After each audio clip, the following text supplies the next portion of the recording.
Welcome back, everyone. This is Professor Rood, and this is video 3 for Chapter 1. We're going to look at the Earth's systems and cycles. Earth is a changing or dynamic place. Some changes go only in one direction. An example would be Earth continually cooling with time. Some processes are cyclical in nature. The hydrologic and rock cycles are examples of cyclic cycles. Rocks follow a cycle. This is lava that will cool to become an igneous rock, which may be later weathered and eroded and become a sedimentary rock. This outcropping of sandstone used to be a sand dunes. With time, it has consolidated, lithified, and become a sandstone. This image is showing a very highly eroded Ouachita Mountains of Oklahoma, and there are many rivers that are cutting across this. So these mountains through time have been weathered and eroded. Let's talk about the population on our planet. Population growth occurs when new individuals are added to a population faster than individuals are removed from it. In 1830, the world's population was 1 billion. In 1930, 100 years later, it was 2 billion. And by 1960, the population was 3 billion. You can see from these numbers that the population was growing exponentially. That is, it takes less and less time to add each successive billion people.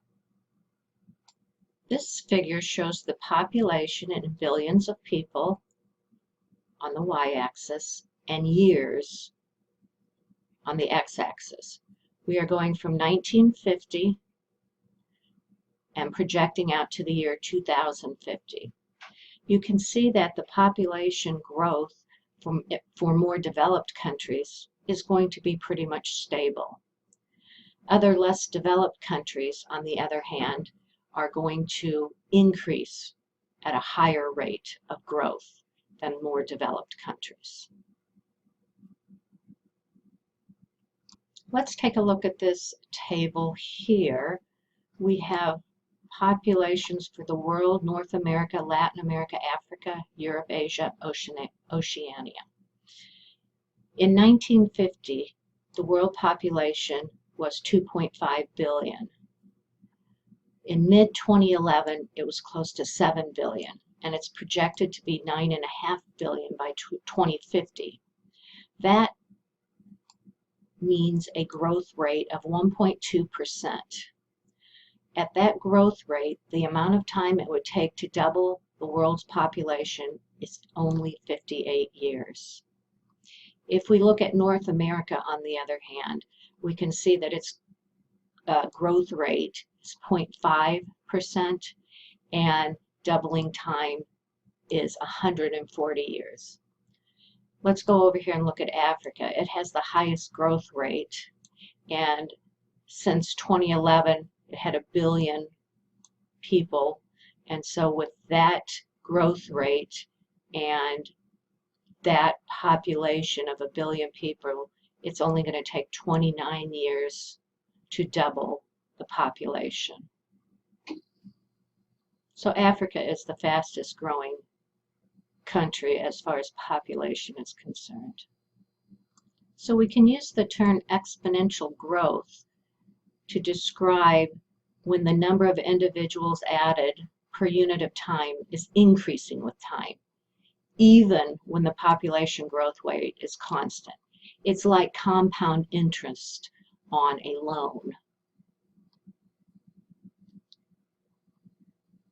With the increase in population growth, with exponential growth, mineral and fuel resources are experiencing increases in demand as well. Here's a graphical comparison of linear versus exponential growth. And This curve here showing exponential growth of 5%, 2%, a linear increase. Linear is a straight line, right? Of 5%, linear increase, 2%, and then a constant value here.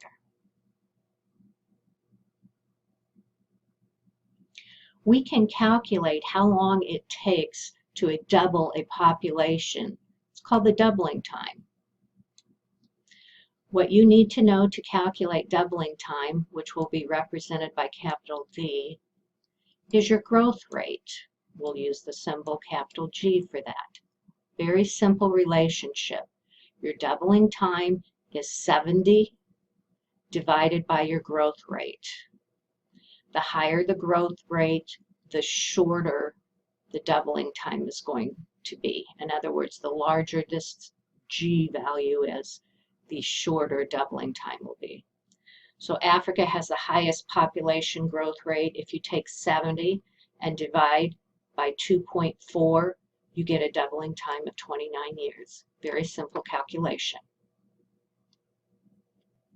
Obviously, our projected population for 2050 can vary depending on fertility rates.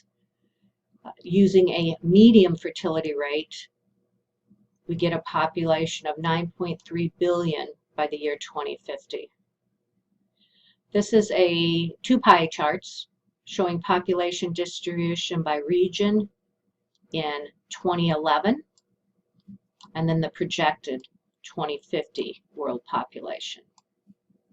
The main thing to note here is that Africa in 2011 versus Africa in 2050 is going to have a very large growth rate. Asia is actually going to go down. Europe down as well. North America about stable. And Latin America and the Caribbean population going down. With the population on the planet growing at such a rapid rate, we will have a food supply issue potentially. Other problems include having enough energy and natural resources, water included. We also only have a limited amount of land. Carrying capacity is a term defined as the ability to sustain a population at a basic, healthy, moderately comfortable standard of living. Some people believe we are on the verge of exceeding the Earth's carrying capacity.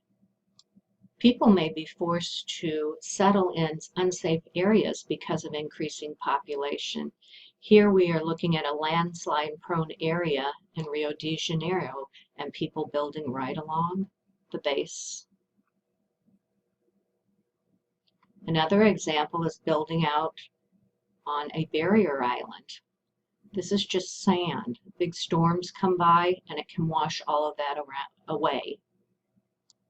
There's an uneven distribution of people and resources. Many of the most densely populated countries are actually resource poor. This diagram shows the darker shading areas is where the highest density of population is.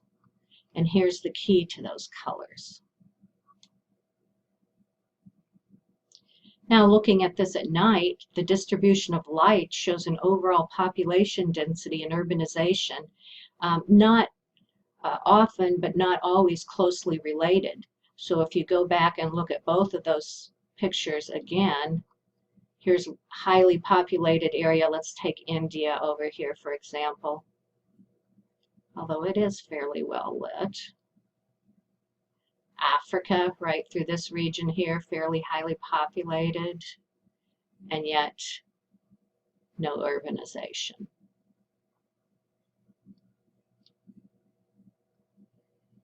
Natural systems tend toward equilibrium. For example, a coastal storm may wash away beach vegetation and destroy organisms living in the area. Once the storm passes, new organisms move in and new grasses grow. So it goes back, it fixes itself. However, there can be permanent changes in natural systems, such as when a landslide occurs. That soil's never going to move back up the slope. So human activities cause or accelerate permanent changes in our natural systems. That can create a problem. This ends Chapter 1, Video 3. Our next lecture will be on Chapter 2. See you then.